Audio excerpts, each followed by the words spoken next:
So guys, once again, Purri versus David, the EDL Season 9 Grand Finale here on Tastyspleen TV. And DM3, a really great map to get things started off. So we're going live here, guys, in 3 seconds. All right, could be watching Purri get started out of the gate. But he's going to be spawning railgun side of the map, getting that grab, and he should have mega health by all rights. So let's go take a look at what David's rocketed with. He's got yellow armor side. First rocket launcher, a really, really important part of this map. And with a quick rocket jump, he's well armed with the railgun as well. So next yellow armor is going to be an important item to fight for. David's already in position, and if you're unfamiliar with Quake2, yellow armors are 20 seconds apart. David with one rocket fights off Purri from the second yellow armor. Doesn't really give Purri rather, a real excuse to hang around and try to grab the second spawn of a rocket launcher. So without a rocket launcher, Purri's going to be at a bit of a disadvantage here. He had most of his mega knocked off there, and there really isn't a lot of armor except for that one YA. So Purri's really got to make good use of the railgun at long range. But here's the thing, David's also got a rail as well. And so Purri's really going to be on the mega side of the map, really biding his time, making sure that he's not sticking his neck out without that mega in hand. But without a lot of armor, you know, one rail shot from David could knock it all away, which is pretty much exactly what happened last time. And so Purri is making all of this fight right now about that rocket launcher on the other end of the map. So Purri looking for the errant rail, and there really isn't a lot he can do to challenge the yellow armor side of the map without a rocket launcher, but he's coming back through here, looking for a few initial hits with the Hyper Blaster, cutting right through his armor. Purri's got a pickup of the YA, but he's low on health. Got to back out of here with the rail. Got to get through. Got to have my cereal. No, not going there. Not going there. Purri, though, escaping with 29 health, an excellent grab of yellow armor. But, oh, right on top of the railgun, we have the first frag in David's name, and it's going to be with the beautiful rail. And David, from that frag, is looking to pick up the next mega as well. This is going to be making things really difficult for Purri, but David might be out of position when it comes to an actual grab for rocket launcher. So now Purri, with the RL in hand, has just made this fight about as even-footed as it can get. Purri doesn't have a railgun quite yet, but as rockets fly out from there, Purri will be defending the area very, very nicely. And now, weapons-wise, these guys are both stacked to the teeth as far as they need to. And now Purri's going to be coming in very aggressively on the YA. Both of them taking damage. Purri still at 150. Only one rocket left to his name, though. And the 5 rocket pack has not yet spawned back up. But Purri's looking for timing on the next rocket launcher grab itself, knowing that ammo for the rocket launcher is almost as sparse as the rocket launcher itself. It really has a lot of similarities to Quake World DM6 in that respect. But Purri coming back through, looking to go aggressive on the mega, doing a ton of damage against David, who's now down 51 health. And oh, one more rocket coming around the corner. That is going to be tying things back up 1-1. Purri with 44 health and a bit of armor, now taking solid defense of the yellow armor side of the map. And now that he's not out of position for rocket launcher, this became so much more difficult for David. I mean, when David made that first frag, he made a play for mega, which really wasn't a bad idea at all, but it gave Purri enough time to go and grab that all-important rocket launcher. And, you know, if you're new to Quake 2 or you're a little bit unfamiliar with the metagame, it's really not the most important item in every map, but in a map like this where, for one thing, there's only one of them, and for another thing, it's in this fairly shitty position as far as defensive capabilities go. And the map being this small and this tight with this many choke points, it's really the rocket launcher that defines who is going to be the upper man in a lot of the battles. So Purri sweeping through the rest of the map, taking everything he can, taking no damage off of that mega means that he really won't need to worry about covering that area for the next 40 seconds or so. But he's already done a ton of damage against David, and now David's got to do exactly what Purri did at the beginning of this map. Without the real advantage, just take the frag back away. But Purri picking up another freebie, and really, again, a lot of the advantage on this map can come from, you know, keeping the pressure through the spawns and getting those spawn frags. Even if it means putting yourself out of position from rockets. Oh my god. Purri with another round the corner rocket frag will be making this thing 5-1 with 10 minutes and 42 seconds left on the clock. And yes, guys, you see this right. We are playing it old school today. 15 minutes each map. And with the potential of 5 maps, we could be in it for the long haul, which is, makes me so excited. My nipples are all tingly like. But David was able to recover the rocket launcher he dropped from that last death. And so he's got a little more to work with. Not picking up that extra rocket ammo pack is a little worrisome, especially since Purri will already know that he's going to be on this side of the map. So now playing for yellow armor, he's making a really big, obvious maneuver over there, wasting a lot of his rockets, losing a lot of his own armaments here. But that was, at the very least, a free armor grab, and he's got about as much armor as you can get on this map without really whoring out the shards. David just looking to hold off this side of the map, and he's actually going to have to damage himself if he wants to get any more YA. So he's really lost the real point of staying in that area. Picking up 5 more rockets, good to his name, but he really needed that extra 5 as he was moving from RL to YA. So he's a little bit out of position now. He's got a good stack, but he's not really doing anything to prevent Purri from maintaining the stack that he has. Purri has been doing a really good job of keeping the pressure on and keeping David down, even when David has that advantage. And David has been really having a lot of trouble as far as finding Purri unawares and doing some free damage. In fact, even there, he nearly took another rocket between the cheeks. A very risky play by David, and not having full awareness of where Purri's attacking from, that could cost him. 9 minutes left on the clock, 5-1. But this is DM3, and things can turn around very, very quickly.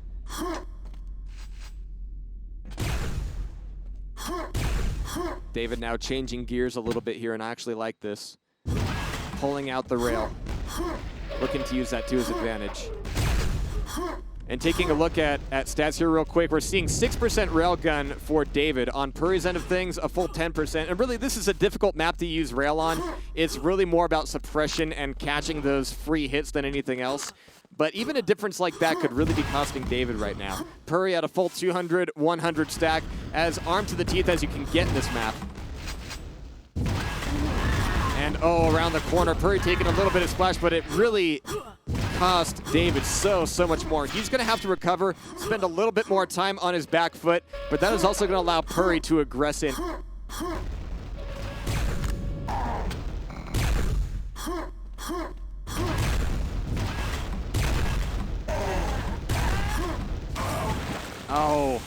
Oh, ouch. David's actually going to be losing his 1 frag to the platform as it squishes him, but that was not going to be a fight. He was going to be coming out on top of anyway. Grabbing away another quick railgun. And this map is really challenging for the down player. I mean, you've really got to be able to trap the enemy when you've got no health, no armor, and get in those rail hits. I mean, there's only a mega and a yellow armor in the map already, so just a couple of rail hits will absolutely decimate your opponent no matter how far ahead he is. And that can turn the entire map around, but it really puts puts focus on you being able to out-ninja and outthink your opponent. And so far, Purri really hasn't been caught with his pants down. That's been a major problem for David. Gonna keep my eye on David for the next frag here. See what he can put together. A quick RJ up to the railgun, and usually that rocket jump would be really dangerous in a map that doesn't have a lot of armor to begin with, but there's plenty of health up there to recover with. Very nice damage done on Purri at the yellow armor. But that last little hit from Purri ended up evening the tables. And then some, I'm sure to bet. Yeah, Purri's still at mega health, still with 100 health. This mega will be all bonus for him. There's the grab.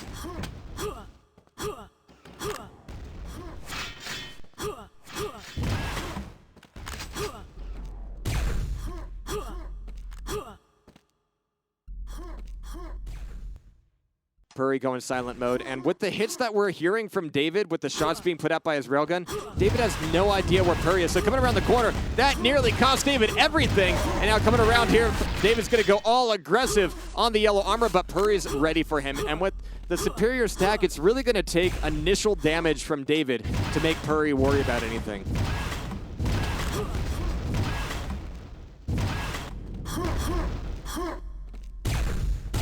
Nice. Nice rail hit. That's exactly what David needed. Purri can recover here with 20 health and some armor, but that's still enough for one more rail from David to get him back on the board. He's only at 30 health, and a blaster off of the spawn frag will be putting Purri back in control. There's a free railgun, and here comes a free mega health. Purri's probably a little bit early for it due to, well, having his timing knocked around a little bit by that frag. And of course, in Quake World, Quake2, and Warsaw, the way the mega health timing works is that it's 20 seconds after the last person who grabbed it goes to 100 health or below. That was a beautiful rail by Purri. Definitely going to be keeping David's head down. literally in this case, as he's been knocked down to the bottom tier, and Purri's going to be uncontested for this yellow armor. I do like the fact that David has been able to change his pace so much. He's been able to go between defensive play and aggressive play very, very quickly and very decisively in just the right moments. But without a full knowledge of where Purri's moving to and from, those efforts largely get pounded into the ground. But I do appreciate the fact, and again, I really haven't seen David play all that much, so a lot of these impressions are kind of new for me. But usually when you see younger players who are, kind of crawling up the boards, they're usually, unduly aggressive. Players like Walter. Trying to think of some other references, that wouldn't offend people by being compared to Walter. But it's not a bad thing, really. That kind of hyper-aggression really does work out in a lot of situations. But I really appreciate the fact that David knows how to key it down a bit. It's really been helping him out. Again, though, he's been having a lot of trouble finding Purri when Purri is absolutely defenseless. And that's something that has given Purri, a good 5 out of his 9 frags. Just David recovering or having his back turned or going around a corridor and being completely swept off his feet by what seems like a random rocket. But Purri's really keeping his head all over the map. So 3 minutes, 52 seconds left on the clock. 8 frags between them. This could be garbage time. I don't want to really say that, this being DM3 and all. But Purri's doing enough damage against David here to make sure that David cannot aggress and cannot challenge for Mega Health, for Yellow Armor. And there's another situation where we see David with his back turned, and that is, again, a really worrisome prospect. Hopefully on a large map. I think the next map is not going to be larger. The only quote-unquote large map we're going to see today is going to be the Chastity Belt. Other than that, we're going to be seeing Duel 5, a very, very small donut-like map, and also PTRIP, which is, again, very small and donut-like. So a lot of homogeny in the map picks here tonight, or today, depending on what side of the planet you're on. But I'm really happy that West Coasters, East Coasters, Europeans, and all the like can all gather for this one event. That's what makes me really happy about everything Quake. But Duel 5, there's a lot less as far as hiding places go. But if David has trouble knowing where Purri is going to be attacking from in Duel 5, that's going to be as much of a problem there as it was for him here. Oh, don't fall in the lava. He actually got out? Bravo. Bravo. But yeah, this is essentially garbage time. 2.5 minutes left. And Purri is doing enough damage between the items where, a yellow armor is free, a mega health is free. We've seen very, very few challenges on the items themselves. And that's really just something David needs to go, all right, he's trying to attack me while I think I'm safe, and while I'm attempting to grab a rocket launcher or a railgun. And these otherwise innocuous moments end up being my most dangerous moments. So that's where David needs to turn the fight back against Purri. And really, he needs to also be in a position where he can avoid Purri long enough to actually make some sort of aggression happen on the Mega, on the Yellow. Mega's a little bit easier to get the free damage with the rocket launcher than Yellow is. But Purri's going all aggressive for another hit. And with that Mega in his hands, he's able to take that first hit from David and just kind of aggress right into him. And David's response after that first hit really hasn't been all that fantastic against Purri here on DM3. But 1 minute 30 seconds left, and we're going to be seeing Duel 5, ladies and gentlemen.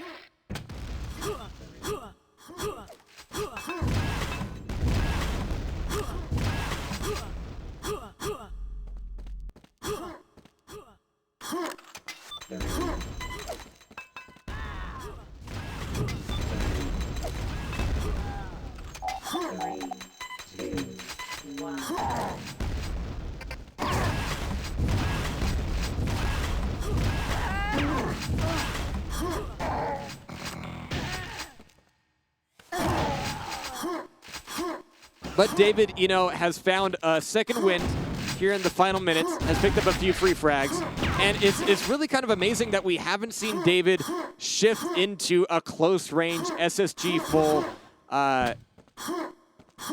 aggressive stance earlier in the match. I mean, a lot of it does indeed come down to the fact that, once again, David has not been able to catch Purri unawares, and for the SSG to work, you really need to go, boop, here I am, eat my buckshots, and David really hasn't made too many of those opportunities for himself. And getting the SSG in the first place involves being in the yellow armor room, and Purri's had full control of that for the bulk of the match. But we're going to be going from map number 1 to map number 2, Q2 Duel 5, very, very shortly here, guys. So stay tuned right here on TSTV. 15 minutes here on Duel 5 coming up very shortly.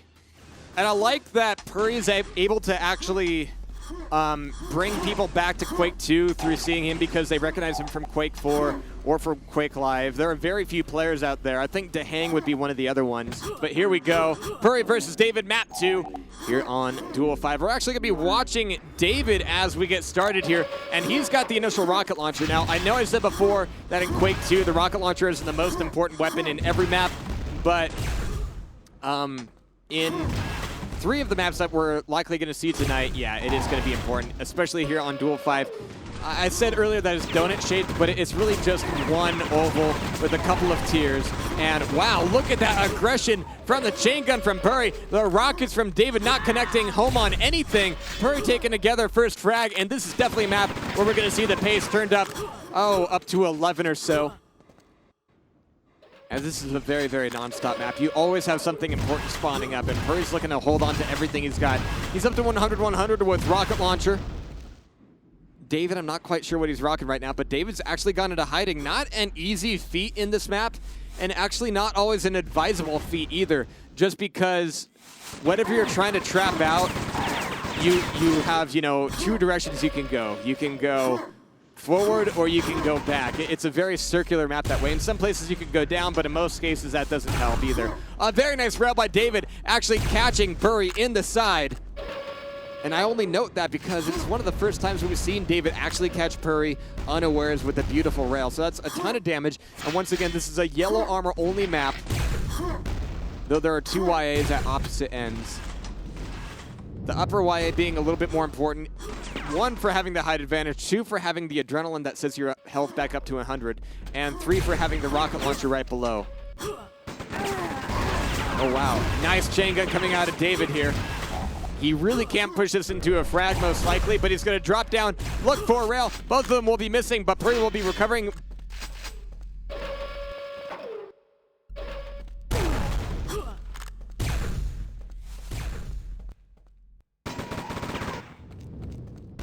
Purri knows that he's weak. Oh wow, they're both in their 50s.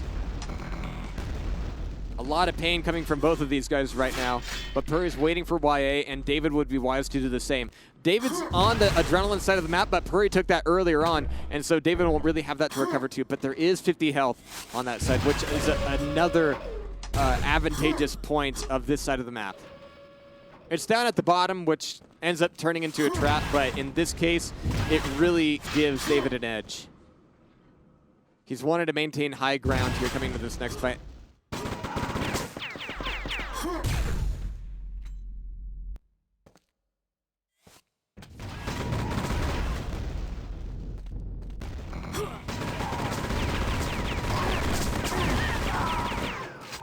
Purri's going to be taking another chain frag. 42 health, but the adrenaline's just coming back up. So that'll be 2 to zip.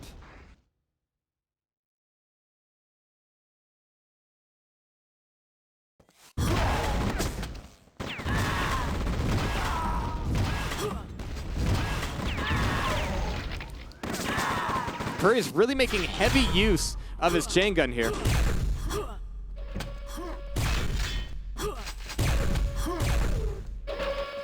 But with the rails coming out, we're seeing a lot of these poke hits keep David's head down. And David attempts a few traps every once in a while, but Purri's really not playing this all that aggressively. Once he finds David trying to ambush him, he's able to corner him fairly easily. But other than that, the only resolution of a play like that is that Purri has plenty of time to recover to whatever he likes.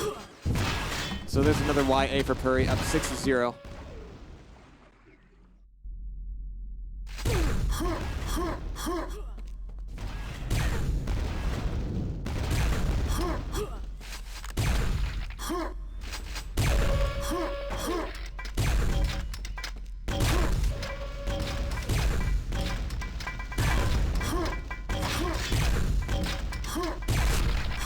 David pulling together a second frag, though, and that one actually not a lot of damage came from Purri that time around. He was trying to troll out with grenades, which are actually fairly effective on this side of the map.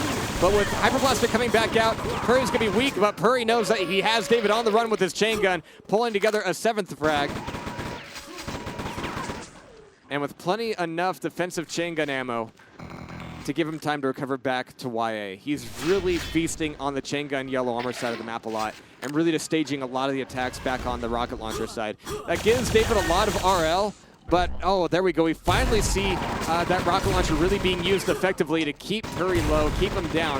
But Purri's now playing really defensively, using the angles of the chain gun to his advantage to do a little bit of extra damage against David without really taking anything in return. And David right now is going, all right, I have the rocket launcher, I have the power, I should be able to make, you know, this final amount of damage happen, but Purri's really picking his angles well. We all have a thing or two to learn here.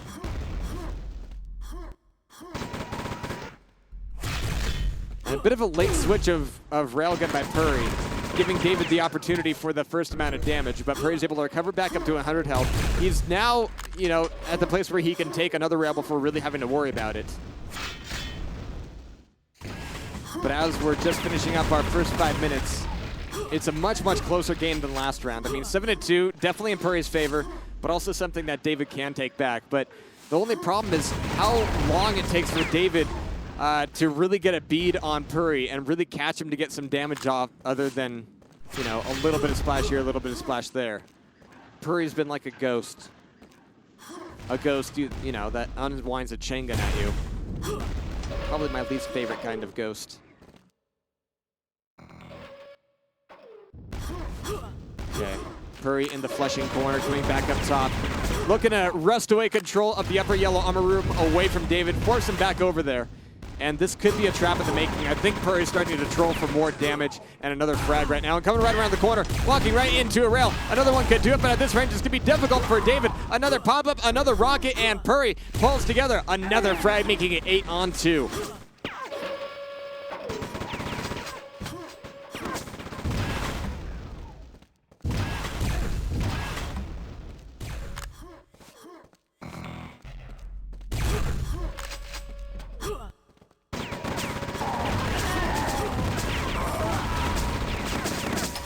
Purri's chain has been really, really effective here. And actually right now, Purri's in a place where David could just grab a weapon, any weapon, and finish him off. But we really haven't seen a lot of off the spawn pad aggression from David. David wants to set up those traps, but there we go. We finally see a grenade to the face. David bringing this within 6 frags. But what can David do to keep the pressure going? I mean, he paused a little bit in order to troll some grenades down the left, which is great and all, but he really needs to stay on top of Purri and make sure that Purri is forced to move away from David. And David is making a lot of movements like he's expecting Purri to come to him. And in that case, it actually does happen. David down to 1 health, though he can recover back up to 50, but he's still railable here. We hear YA picked up. David coming back up top. That was a close timing maneuver. And the fact that Purri actually went low gives him a little bit more time to work with. But he needs to stop kind of biding for time and expecting Purri to walk into a lot of these shots and actually see if he can go aggressive. And of course, the beginning of that is, you know, knowing where your opponent is and starting to put pressure on that area. But all of David's movement is really focused on again, doing the pot shot damage from range and from Purri entering an area that he's leaving. And it's really difficult to start an aggressive maneuver that way. It really comes down to footwork right now more than anything else. Nice, and again, I mean, David, when that works out for him, it really does work out for him. Purri walking into a couple rockets, making it 9-4, but David's very low right now. There's a freebie rail frag for David, making this thing only 4 frags apart. And David nailing together another rail. Purri's really going to be on his back leg right now. David taking away every important item on this side of the map. Should be able to go all aggressive here. Has Purri already gotten away with yellow armor though? Yes, he has, but there we go. David's able to put the aggression on, keep it on, and now we have 3 frags between them. David needs to get the rail. There we go, but now he's down 15 health. And with Purri taking away the 50 just a few seconds ago, I really wonder if David's going to be able to keep up his aggression at this point. Purri's going to have enough time with David having to recover on health to get up on weapons and armor himself.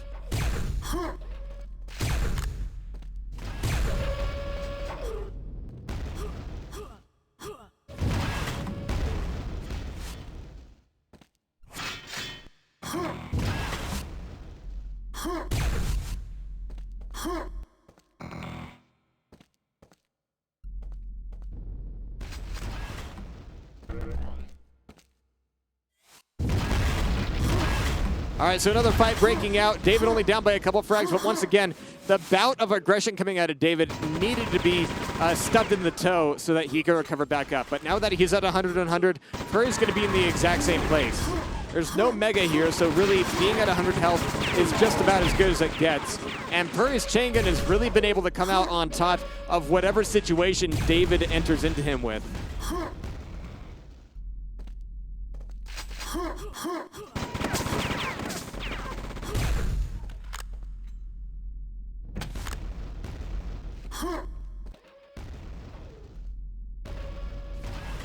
I do like how close we've seen this thing get, but this is immediately slowed down as we enter the final 5 minutes of Duel 5. And this is the point where David needs to make absolutely no mistakes. I mean, not only does he need to pick up 2, he needs to not drop any either. So you can see that he's being much more cautious here. But now, flooding right in with chain gun. This is beautiful. Getting in a lot of free damage and not taking anything in return. He's got top yellow armor covered, which means he can take a little bit of damage for free and then recover back to YA. Which also means that Purri will be able to recover here. Oh, and taking that initial damage and getting... Oh, he did not need to drop off the ledge right there. This is actually going to cost him quite a bit. Purri's going to be able to crawl up his ass with Hyper Blaster, and look at that. A barrage of Hyper is going to be giving Purri another frag. So now, still only 3 frags between them. But time is getting short for David.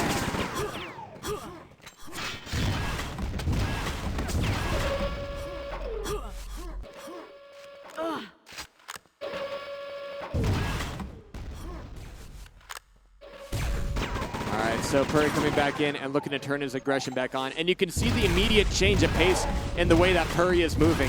He's definitely, moving very casually from area to area, but making sure that when he does, he's pieing out his corners very nicely. And he's usually got a rail or a chain gun ready for him. And he's really making sure to cut the corners when he knows that David is looking to exit an area. And by that route, he's able to really close the distance quickly and turn that chain gun into a weapon of destruction. But here we go. David going aggressive. Purri's actually late on the chain gun swap, but there's the damage. David dropping down, and that was a positional mistake that he really didn't need to make. Maybe he just realized, okay, I'm low on stack. I need to exit this fight.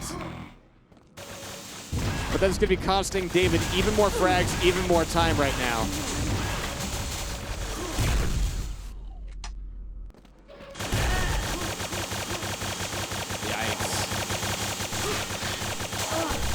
This is what Hyper Blaster felt like in the 56K days, actually.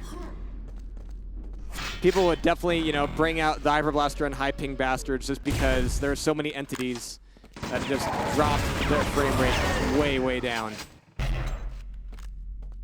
Makes me sad. But 12 on 7.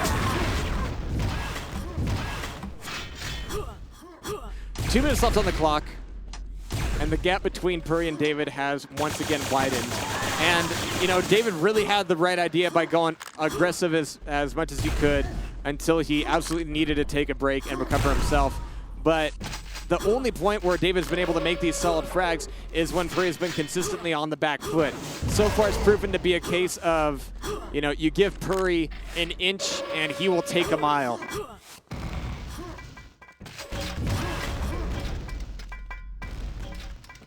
And with the third map being Powertrip, that is going to be an even sharper edge for David.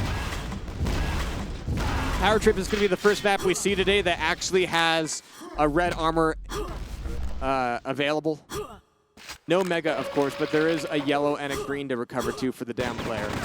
But it really comes down to the central red armor. I mean, it's a little bit different from the previous 2 maps that we've seen, where you really need to circulate from one area of the map to the other, and this is really more about controlling the middle. But that's coming up in 1 minute, 14-7. And once again, I just want to underline that, yes, we did see David get a really good streak, But once again, you give Purri an inch, and he will run for a mile.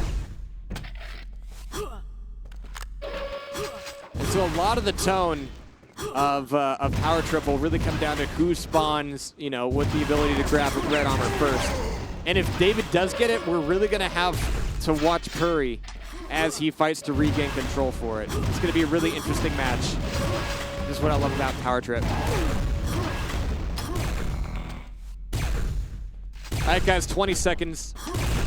And we've seen this thing expand to 16-7. We might see one more token frag for Purri here.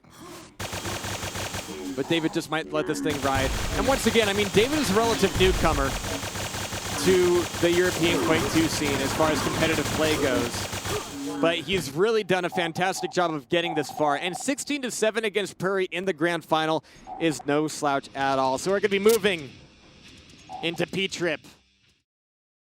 10, 9, 8, 7, 6.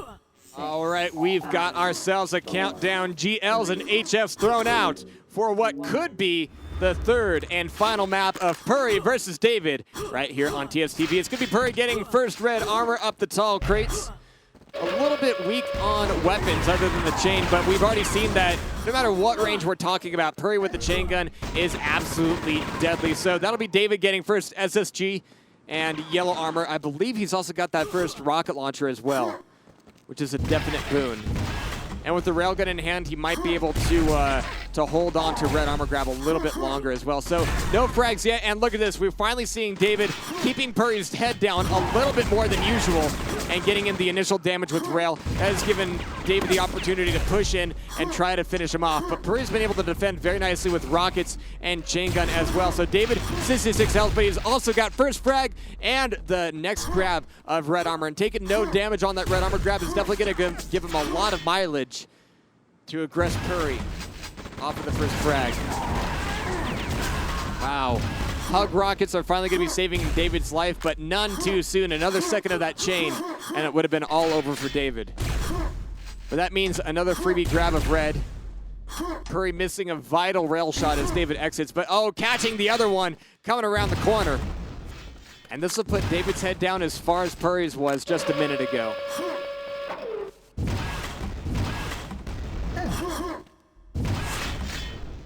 But again, I mean, the red armor challenges, I mean, they're either going to be right up close in the face if you know that he's already weak, or they're going to be necessarily, you know, at bay, at a distance from the top of the map so that you can stay safe if that ends up not being the case. That was a hell of a ramble in a sense. I know I'm all stoked up on caffeine. But David's so far been able to hold on to the last 3 red armor grabs. Not really giving him, you know, any extra frags right now. I mean, Purri's been able to stay top of the map and stay defensive enough to where he's just looking to wear David down. And being left at only 29 red armor points, that could indeed happen. He's going to be looking to come back up for the next one, and he's just barely too early, but Purri misses the vital rail, and Purri drops down and loses a lot of his height advantage at the same time. So this is going to allow David to, a little bit of delay there, actually causes David a lot of ground so that he can't come easily back up into the yellow armor room. But this has been a better round of armor than this last one. But here's Purri making his move, but that'll be David making another frag, looking to get at least another amount of damage off on Purri as he comes through for a grab of chain gun. David really made the right play there by not sticking around for that fight. The chain gun would have taken him down quicker than you could say, you know, something fast. Yeah. David able to recover the adrenaline, and this is a spot of the map that he's been kind of missing in his repertoire over the past minute or so, but that'll certainly help.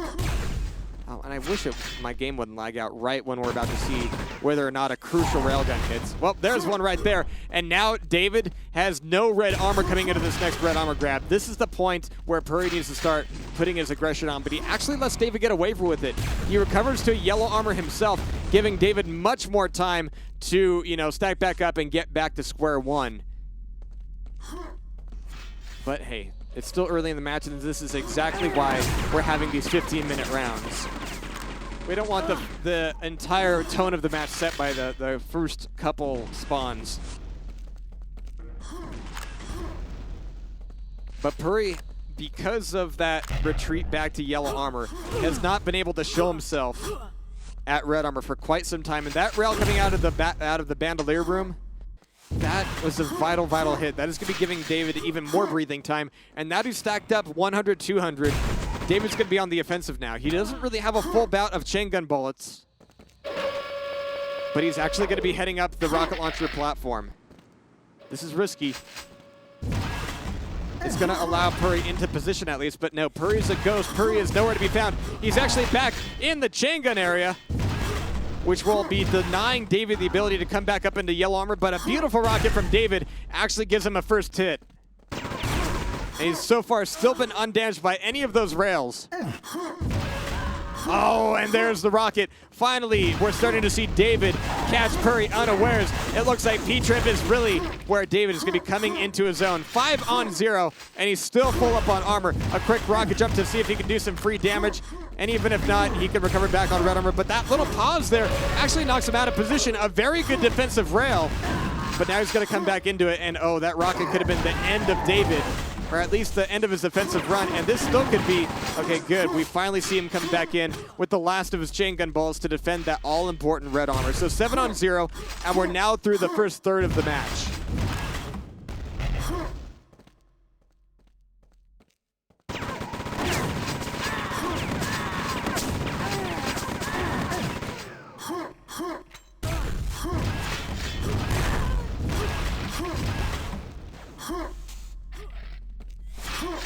Nine minutes, 30 seconds left on the clock. We have yet to see Purri get on the board. And a lot of this map is really focused on momentum. This is a map where the person who's in control has a bit more to work with than the previous two maps we've seen. I mean, usually if Purri is quote-unquote in control, he's at 100-100. Big whoop. I mean, David has the one and only red armor right now. And that really puts Purri in a more dangerous position. He's got to make these long-range rails, and missing the ones that he has really been giving David enough time to make some important frags and give himself some breathing room and pad out his score. And so now David just needs to ride the same train that he has been for the first third of the match and make sure he doesn't give up the red. Oh, and coming back up here, he's going more aggressive against Purri, but now Purri is very, very weak right now, as is David. David's only got 5 shreds of that armor left. He's able to get a clean grab, and look at Purri missing these all-important rails, and David wants to make this one last frag, but right now, that last little move out there, that could cost David everything.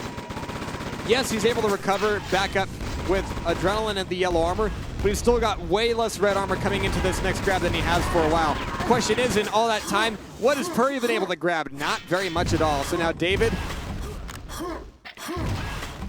is able to turn this thing into a 10-0 round. Who knows, guys? We could be seeing 4 maps this tournament. This grand final of the 9th season of the European Duel League. The most prestigious of the Quake2 Duel Leagues. Which I feel bad about saying as an American, because the likes of Purri and Damaya can enter in an American tournament with like 90 ping and still rape face. So sad. But David looks like he might be able to pull a map here. We have Purri getting initial damage with chain, but David's able to do a pole dance because that's how his mama taught him. And pulled together another frag off the spawn. I mean, he hasn't been making a lot of, rail spawn frags off the pad, off of, the little area right before the green armor crates. And that's largely because he really hasn't been in position for those things with each frag that he's making. I mean, Purri's been able to at least force the fights out of a position where David can easily get a free shot. But that means that Purri is, wagering on playing a more complicated metagame, and David is just sticking to his guns here.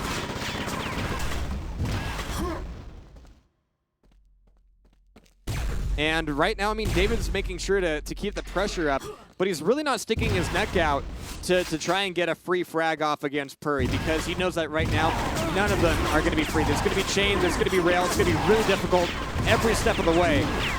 And so now David is just at least trying to just keep the score level. Purri fighting back in for a yellow armor. Did he get that grab? Yes, he did. health is still going to be at a premium. Unless he can get back over to the other side of the map, and that's exactly where he's going to be heading. But he's looking always for that one last rail. He knows that even if he dies here, David's going to be relatively weak, and depending on the spawn that Purri gets, he could turn it into a turnaround. This is actually the beginning of David being out of position, but no, look at this. It's going to be a fight in the bandolier room. David hopping back up on top of the lift, able to escape, but now we've got Purri in position for a red armor grab, but does he have timing for it? Yes, he does. There it is, but look at all the rocket damage that he's taking. And more importantly, look at how long it took Purri to get into a fighting stance, into a fighting stack. 14-0 with only 5 minutes left on the clock. Even if Purri is able to turn the tables of control right here, he's got to do several steps above what David's been doing. He's not only got to make sure to keep his stack high enough so that David can't go all aggressive and take it away from him, he's also got to make sure that when he does frag David, he does so in a place where he has the potential to get a free spawn frag, because with the time being what it is, he's going to need every break he can get. That was completely unchallenged red armor, however. And we might be seeing the signs of David going turtle mode.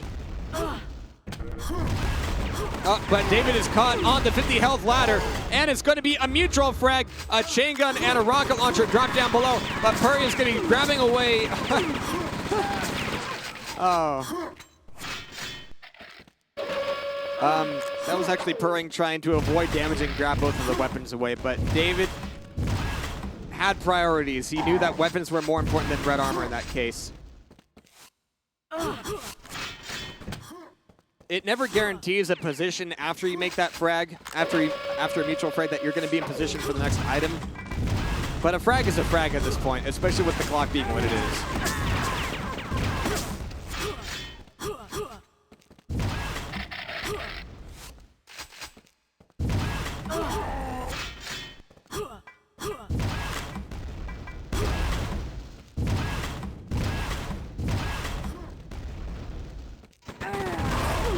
Oh, nice damage dealt out, and we finally see Purri getting on the board. But once again, is it too little too late with only 3 minutes 30 seconds? And that was, again, a frag on the stairwell where Purri really didn't have an opportunity to either get a free rail by the jacket armor or on the upper railgun spawn. But a railgun frag is what he's going to be getting anyway,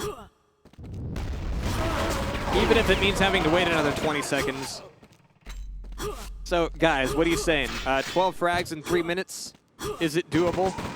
And more importantly, how much of a turtle can David turn into with the remaining time? This is a really difficult map to avoid a fight on. But David's got the right idea. Hand grenades dropping Purri down to 6 health. Even with Purri grabbing the frag and grabbing red armor, he's going to be relatively weak. Yeah, he's really going to have a lot of trouble going all that aggressive. That was a really good move by David. A little bit lull, a little bit troll with the hand grenades. But it means that they're going to be, you know, evenly stacked, and they're going to be evenly footed. And Purri taking that rocket off of the chain gun spawn, that is going to be absolutely devastating for him. Forget the red armor. That is buying David so much time here, and we could indeed be seeing a fourth map in the EDL Season 9 Grand Final. And that, of course, is going to be Chastity Belt, one of the larger maps we're going to be seeing with this list. I'm not entirely sure what the tiebreaker will be if it goes to 5. DM1, I assume.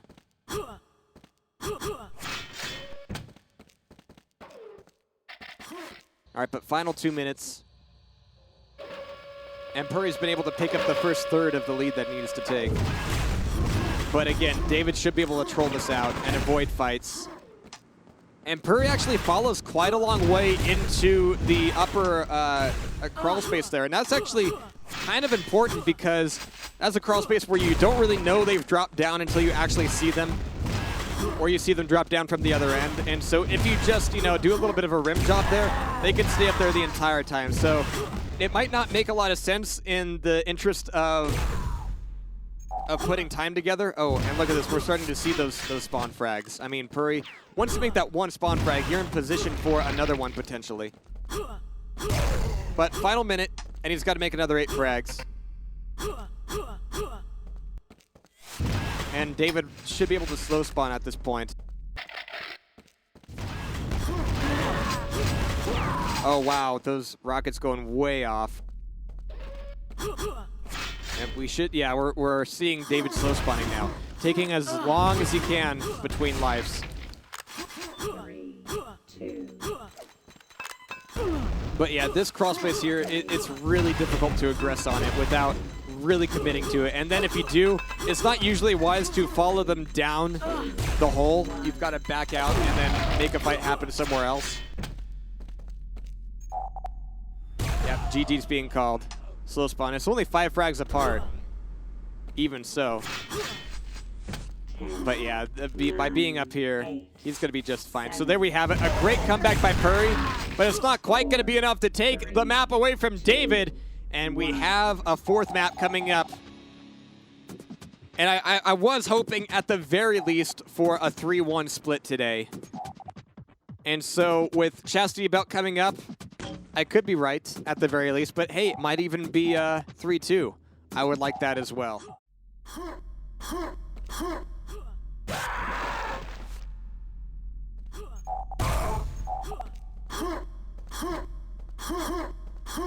10, 9, 8.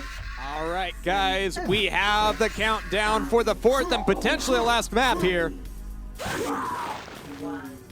on Q2RDM to the Chastity Bout. And we're actually going to be seeing David getting that first railgun, and this is actually a bit of a change. The railgun ends up being a really important item here. I mean, it's really difficult to get to without your opponent knowing about it. But also, first Mega Health.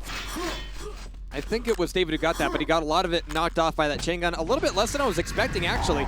But as always here, the first Mega Health is nowhere near as important as the second. But David, not quite being knocked down to 100 there is going to be really delaying the next spawn of that Mega. And so a lot of the tenor of these fights here on Q2RDM2 ends up being about grabbing away the Mega and then seeing where the damage falls and seeing who can be in a better position for the second Mega grab. And that's when you start to really see the fights happen, because that first Mega being up at the top of the map, you're going to have somebody else, you know, going for Mega than you have going for Railgun in most cases. Or you're going to see a lot of those fights just kind of given away because, no, there are more important things to get on the map. But the second Mega is likely to come up when there's no really more important place to be, so that's where the real tone shifts. So David's going to be getting that. And not a lot of damage taken, all things considered. I mean, he had the bulk of his armor knocked off, but without any frags over the first minute and a half here. I like the way this map is shaping up so far. Now, David doesn't really have the high ground right here, but he got the initial damage off. And he still has a 20-point health advantage over Purri. You know, assuming Purri's at 100. All other things being even. But that one rocket was actually fairly important for David. It's going to allow David to be a little bit more ballsy here when it comes to this Mega, which is still going to be coming up in another 20 seconds. I mean, David is just really trolling across that hallway, burning off a lot of the clock, and not really allowing Purri to get all that much other than shards during that time. But if Purri breaks out right here and David doesn't get anything before the Mega comes out, then that could be an opportunity lost. That could actually be really damaging for him. But now at 100 armor, fakes out the jump. Purri might not be going for it himself, but he's definitely wanted to do damage on it. And there it is. And that is a damageless Mega pickup. David is down to 1, count 1. Rail slug, but he's going to be able to pick up 5 here, do some extra damage against Purri, and this should allow him to go all aggressive. Now Purri with the defensive rail. As always, you never want to be just hammering down on Purri, because he'll hammer back. But there it is. David finally getting it in and getting a spawn frag as well, making it 2-0 for a fantastic opener of map number 4 here on the Chastity Belt. I know my Chastity Belt just thunked against the ground. At least I think that was my Chastity Belt. David doing very good damage. Receiving a bit, but all things being even, David's got a better stack right now. He might be needing to give up the water arena in favor of holding on to this next Mega, but Purri doesn't really want to dive in for the water himself right now. He wants to make sure he's there to hurt the Mega, but the Mega will be hurting him right now as David pulls up a third frag. David missing the jump up top. This could be costing him important, vital time. But, you know, Purri is going to be more focused on the yellow armor, so there's not really going to be a lot of retaliation on the Mega itself. But it means that David can't, in turn, move from Mega into aggressing on Purri's face. I mean, that was... that's something, again, that could come back to bite David in the ass. Like I said before, you give Purri an inch and he'll run with it for a mile.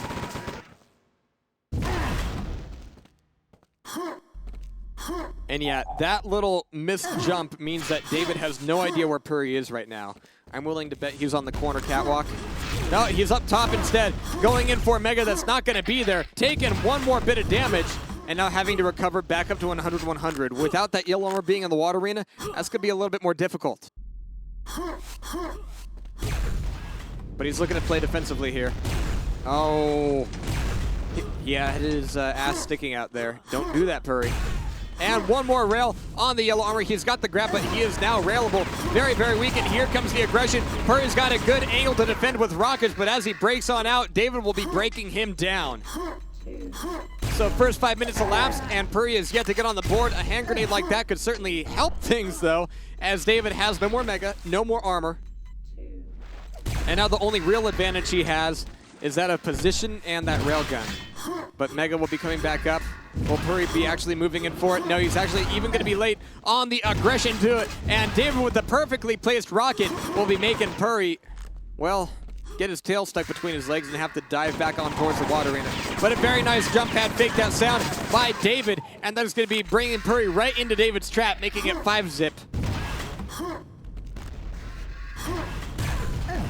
And compared to PTRIP, I mean, this map is more about the flow than, you know, holding onto a holding pattern like David did in PTRIP. I mean, he's really got to be everywhere at once and be on top of Purri. And it looks like, you know, compared to DM3, he's able to stay on top of Purri much more consistently than he was at the beginning of the series. But up 6 frags, and we're now through the first third. This is actually a good precedent for him. He's able to hold down to the mid-map fairly exclusively here, bullying Purri away from any fight to Mega. And to be playing the pie game with the rockets here. David barely taking any damage at all.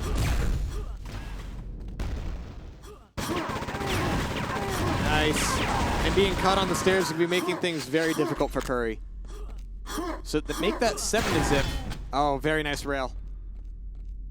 And the listen for the spawn frag. I like that. We've seen very, very few clean spawn frags during the series.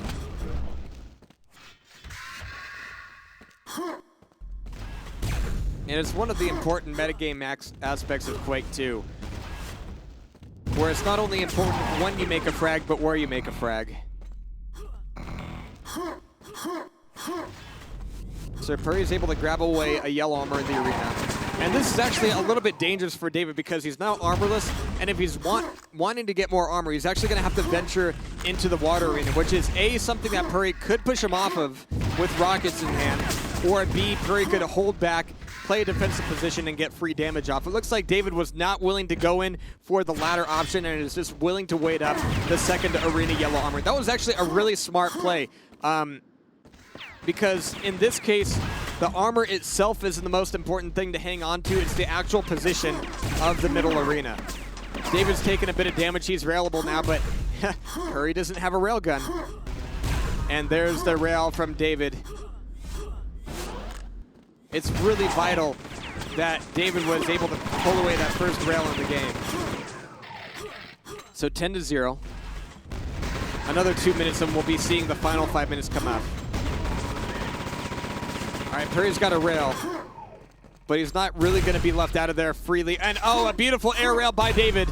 And another spawn frag. I'm liking the way this is going for David. He could indeed be pushing it to a 5-mapper. Holy shit, another frag off the spawn, making it 13-0. And now that we're well over halfway through the match, Guys, it's a grand final. And Purri, who has not lost one map during the entire season, is about to be forced into a 5-mapper by David, the young'un, the young whippersnapper, the runt, the guy who, born in 1993, makes me feel old. And he's about to give Purri a run for his money. I like this. All right, but Purri's able to actually get away with a fighting rail, not just a dying rail. This will be putting a lot of pressure on David, even though he's just made a free grab of Mega Health. So that still gives David a lot of time to put the pressure on Purri and take the railgun right back away from him. So there it is there. But we hear shards picked up. Means either chain or railgun. It's just going to be, oh wow, beautiful rails by David. In fact, let me take a quick look at accuracies here. He's actually got 33% on a map where you're generally using the rail to spam.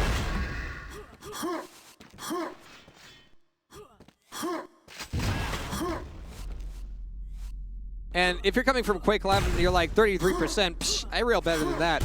Well, the sheer fact that the railgun does 100 damage in Quake2 as opposed to 80 will already, you know, make your accuracy go down, if you think about it.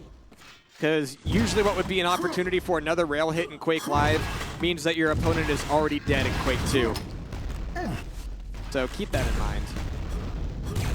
David is actually having to be forced off of a Mega Health here, but he's not too worried about it. I mean, he's still plus backing. He's giving up more fights than he really needs to right now, but all in the interest of staying alive and most importantly, holding onto his railgun. If he dies, it's more important than just losing a frag, more important than just losing a Mega Health. It's losing the weapon that takes so long to get in this map. But now that David has had to back off, it's allowed Purri to grab a rail of his own. So now the tables are starting to turn, but just like PTRIP, it could be too late for Purri. 4 minutes, 30 seconds left, and 17 frags is a very tall order.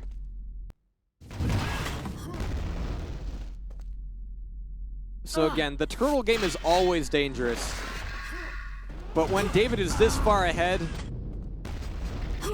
it should work out for him, but I can already tell you that the score is going to be getting a lot closer before the match ends up. Actually, I might be wrong there. One more rail from David could, you know, take the cartridge out of Purri's face, blow on it, and hit the reset button a few times.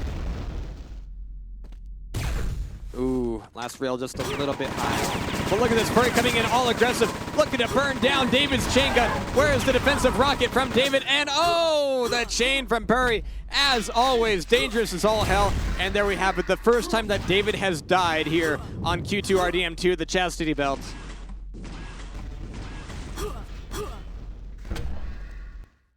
Which means he really needs to stay out of the middle arena. I mean, it's really the railgun that's the key to even being anywhere near the Mega Health, anywhere near the arena yellow armor.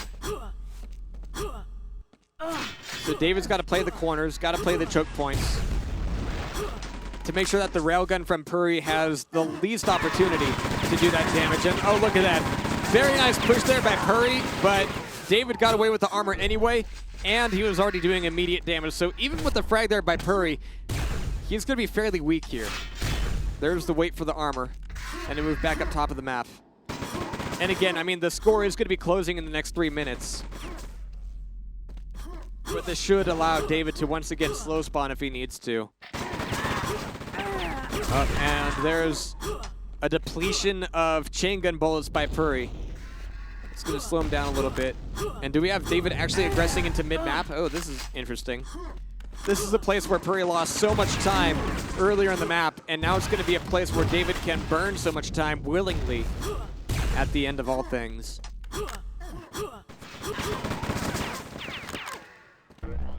Nice.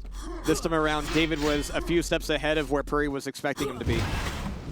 And so David was able to recover very quickly and get out of there with the free yellow armor.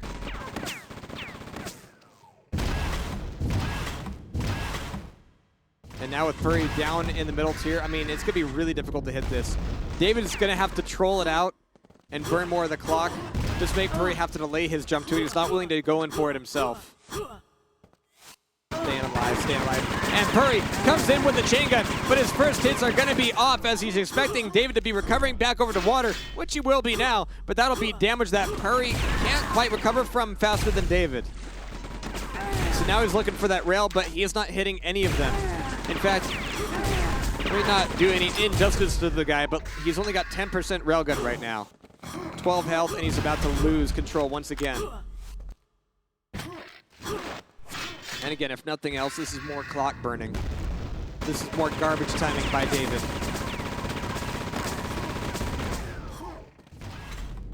One last rail shot for Purri. Is David even railable? Yes, he is actually, and there it is! Purri getting himself solidly onto Mega Health and, well, more onto the scoreboard, but David burned so much time there, and where the tables have turned stack-wise and control-wise, the tables have turned it another way as well.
Three, two, one. 3, 2, 1.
Nine, 10, 6, 5, 4, 3, 2, 1.